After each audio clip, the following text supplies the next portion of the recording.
Welcome to Navigating Receiverships, a podcast from the Commercial Receivers Association, focused on building a better understanding of what brings companies into receivership, what happens in receivership, what makes them unique, some alternatives to receiverships, and ultimately, what happens to the business as the receivership is closed out. I'm one of your hosts, Eric Morcheski, CRA board member and CEO of Nimble Strategies. Welcome to Navigating Receiverships. I'm here today with Mike Banwell, Senior Director of Investments at Marcus Millichap. Thank you so much, Mike, for joining us today. I'm really excited to hear the story you have to tell. Tell our listeners a little bit about your background and how you ended up as the Senior Director of Investments at Marcus Millichap. Yeah, thanks very much, Eric. I appreciate the opportunity to be on. A little bit about myself. I grew up in Toronto, went to the University of Maine, studied finance. Always thought I'd end up in the finance space in Toronto on Bay Street, and I've always been drawn to real estate and particularly the commercial real estate investment space. And long story long, my path landed me in Southern California here, where I live with my wife and my son. And when I started at Marcus, I was actually in the multifamily investment space, predominantly in Southern California. And my position here has kind of evolved where I'm now senior director of the auction platform, along with Jim Palmer, who's at the executive level. And really, my position has evolved to really specialize in kind of working with federal and state receivers, bankruptcy or workout situations, lender involvement, whether that's directly for the lender with REO, or if there's been, potentially some sort of loan hurdle or anything like that that's coming up. So that's really become kind of my niche here. And it's obviously an exciting space to be in with receiverships, as you and I mentioned, prior to the show. Every receivership is different. It's certainly an exciting space to be in. Yeah. So for those of us that aren't quite as familiar with Marcus and Millichap, can you give a little bit of background on your firm as well? As a firm, right now, I think we're a little over 1,700 agents. We've got 80 offices across the US and Canada, solely working in the investment sales space of commercial real estate. We've got a debt sourcing arm, we've got a loan sales arm, and now I mentioned regarding my position, we have an auction platform as well. So we execute transactions across all asset classes, all product types. In 2024, I think we did a little over 50 billion in sales volume. And so it's an exciting firm to be a part of, very forward thinking, and certainly help us facilitate the transactions that we're doing on our side. Great. So with that kind of background, let's dive into the receivership here. So we had a little bit of a chance to talk through it, but what factors really led this receivership to take place? We're talking a lot about property and commercial real estate, but that has a variety of meanings. So maybe also give us a little bit of a background on what specific assets we're talking about. Yeah, I think you teed that up nicely. Obviously, with these receivership situations, there can be an incredibly complex slew of components, right? With my involvement with the federal receiver here is really to help in kind of the strategic disposition and disposition planning of the commercial real estate assets. So with this particular receivership, there was an individual ran a private REIT, was indicted by the SEC in 2023, engaged in a multi-year scheme to misappropriate millions of dollars within, investment vehicles that the fund oversaw, and he was actually sentenced earlier this year for stock manipulation. But like I mentioned, it's a complex receivership with obviously multiple entities, cross-collateralized debt, and lots of debt associated with these deals. And Stone Turn, who's the federal receiver here, when they were appointed, I believe there were 39 properties that were still under those entities. So Stone Turn's a good client of mine, and Randall Clocksworth in particular, and we're just really working in lockstep with them to determine really best disposition plans for certain assets. I think we're really kind of rolling through these in pools of debt, right?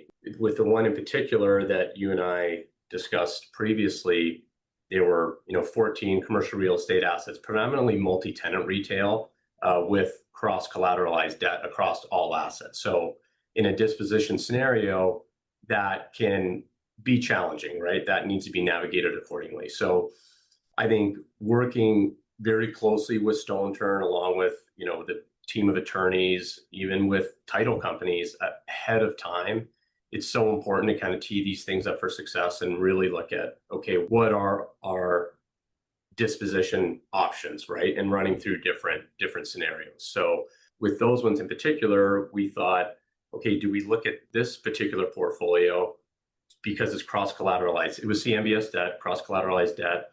Do we sell this to one group? Do we sell this to one buyer? And then, you're facilitating basically one closing date, and run that, pretty seamlessly. Do we execute these individually? But then, you're obviously working with multiple buyers, different escrows. And then the challenge there is taking care of that CMBS debt at one time, right? So we kind of ran through different scenarios with Stone Turn, and we decided to dispose of those assets individually, like market and sell those assets individually, because we felt we could maximize proceeds that way. And, obviously, the goal is to get funds back to creditors and investors clearly. So being able to market and sell those individually, we ended up, so there were 14 assets, 9 different states. We ended up bringing in 11 different buyers, closed them all on the same day, which of all days was December 23rd. So yeah, it was certainly a heavy lift, but I think having kind of a collaborative effort across all groups involved, like the receiver, the attorneys involved, the title company, title and escrow, there are so many components there, especially with these receivership deals, to make sure things are executed smoothly, and you're really doing everything you can to kind of peek around the corner for any potential challenges that may come up, because obviously, as you're aware of and the listeners are aware of, there's these receivership transactions can be challenging at times. Yeah, they can definitely be challenging. So besides offering your CMBS lender a Christmas present on December 23rd, a little bit early, what did you do to get, trying to close 14 properties on the same day to 11 different buyers sounds like a challenge in and of itself. What did you have to do to maximize the interest, obviously, and as well as the return to that CMBS lender? That's a great question. So the way that we structured these, and I think the benefit to kind of our position or my position or our position as an auction platform at Marcus Millichap is, for example, these were, like I mentioned, 14 assets in 9 different states. I can sell all of these, myself, or our team can sell these ourselves, or I can basically reach out to one of the 1,700 brokers within the firm and basically come in from over the top and say, all right, we have this team in Atlanta who is a high performing team, very detail oriented, proactive. We can loop them in to tackle our Atlanta MSA assets within this portfolio. And so we basically were able to kind of bring in multiple teams within Marcus and Millichap and basically set a very clear structure ahead of time, because obviously these things need to be crystal clear in the motion for us to get hired, and in terms of kind of what the expectations are regarding proceeds or hitting minimums to take care of debt, things like that. So we were able to, like I mentioned, bring in kind of each specialist for that particular product type in that particular submarket to partner with us. And we basically ran an auction, and we ran the same auction events. It was a 2-day event. However, we executed these in a staggered fashion. So we had them going off one after the other over the course of 2 days. And, we were able to clearly communicate with the buyer pool ahead of time what the expectations were. And I think that's really important with receivership sales, because, or even whether it's a bankruptcy situation or any court involvement, right? I think our job as brokers or disposition specialists, we obviously want to make sure we maximize proceeds. We want to make sure that we bring the largest and most qualified buyer pool to the table. But in these scenarios as well, it's critically important to qualify and communicate with those interested parties ahead of time at an extensive level, because the last thing you want to do, especially when you're dealing with these cross collateralized deals, you've got CMBS debt, you've got to be paid off at once, is be 3 days before closing is going to wrap up, and then you have one of these buyers that says, actually, guys, I've got some challenges here. Now, clearly the way that we set this up with our purchase agreement and, with everything that was put forth to the court, the terms and conditions were clearly stipulated and clearly communicated with the buyer pool, right? However, obviously with assets like this, where, in a lot of these receivership dispositions, sometimes the due diligence isn't, it might not be the best due diligence material you've ever seen. So I think that's really why, to bring it back to what I mentioned earlier, working closely with these receivers to take the time to intricately understand every aspect of the deal and challenges that, even like from working with a title company, seeing, are there any liens and encumbrances associated with this specific property? What state, because each state has their own closing parameters or their own disclosures that need to be set forth and executed by all parties.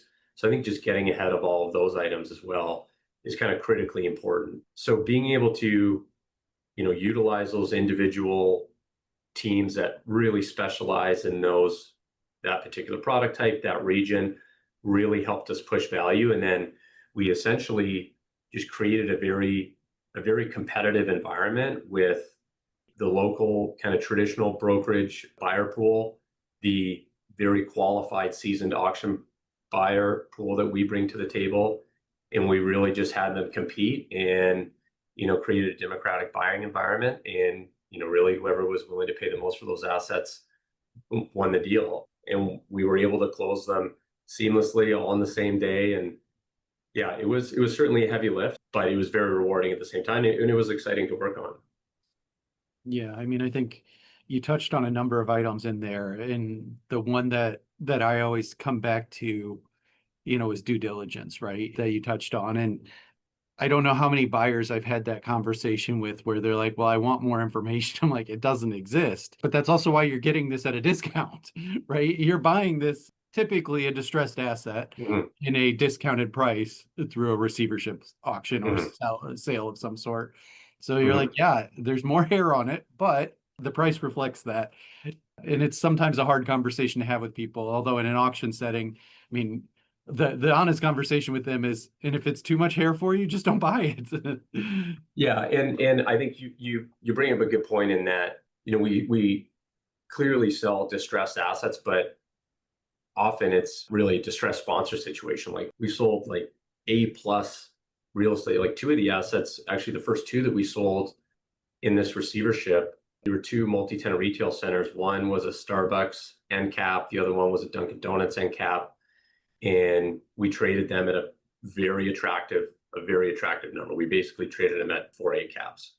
So for those two assets in particular, we just had really facilitated the perfect environment for a buyer pool where we had really, the top few local buyers in that area. And then we had, auction buyers come to the table and they competed. And, we were obviously successful there. But the buyer pool with these kind of assets or receivership, commercial real estate sales in general, like they're going to price in any associated risk, right? And associated risk can be a few different things, whether it's components with, the property itself, or components or missing components of the due diligence material, I think, which we often bump into with these receivership sales. So I think taking the time to really assess what's going on with that material, financials and any holes or missing pieces, kind of doing our best to provide a very clear picture, whether it's through market or sub-market data that we can procure, and then making it very clear to a potential buyer of kind of where the opportunity is, right? Like in terms of pricing, that kind of value add asset right now, and particularly in multi-tenant retail, is very attractive. In working with, like I mentioned, working closely with title companies ahead of time, working closely with the receiver to gain kind of as much insight into any potential challenges with the deal and making that like very clear to the buyer pool, that ultimately helps us push pricing in the end. That's great. And so you took these 14 properties You gift wrapped them, sold them, closed on them on December 23rd, presumably wrote a check on December 24th to the Right. CMBS lender. What did you take away personally, like as kind of lessons learned as you went through this whole process? Like I mentioned earlier, every receivership disposition is different. There's so many components to these transactions and in working through these scenarios. So honestly, I think really knowing what you don't know, I think that's something that's powerful. And I think being as pragmatic as you can in terms of, like, if I don't know something or how to navigate a certain situation, I think having the ability to loop in the appropriate people and candidly just learn quickly. Every receivership deal is different. We just executed one for a state receiver out of San Diego where it was a pool of industrial assets, and basically the city and county had put forward very clear stipulations in terms of what the buyer needed to do in terms of improvements and how they were instructed to run the property for the foreseeable future. And that was the first time we had done one of those. So it's a really interesting space. And I think, certainly knowing what you don't know is powerful, and having the ability to kind of learn quickly and then loop in the appropriate people, certainly helpful. That's what's exciting about working with these receiverships is it's really a collaborative effort and a collaborative lift. I think everybody certainly has their specialty and their value that they can bring to these transactions. And I think just working together with, the receivership team, the disposition team, title, attorneys, I think you get pretty good coverage across all those aspects, and it certainly helps us push value and get these closed accordingly. Yeah. Kind of typically end these with a little bit of a off question, Mhm. but I came across something that showed that you used to be a professional hockey player. Is Yes, is yes, that's so right. is that, let's start with, is that correct? Yeah. Yes, Or that's does that correct. just mean you're Canadian? Yeah, that's where my exotic accent comes from, if you can't tell. But Yeah, yeah, yeah, as I mentioned, grew up in Toronto, played Division One hockey at the University of Maine, played professionally throughout the US, in Sweden and Norway. And yeah, it was I met a lot of incredible people through that venture, and I'm certainly conscious of the opportunities that profession allowed me to experience, right? And I think connect with incredible people as well.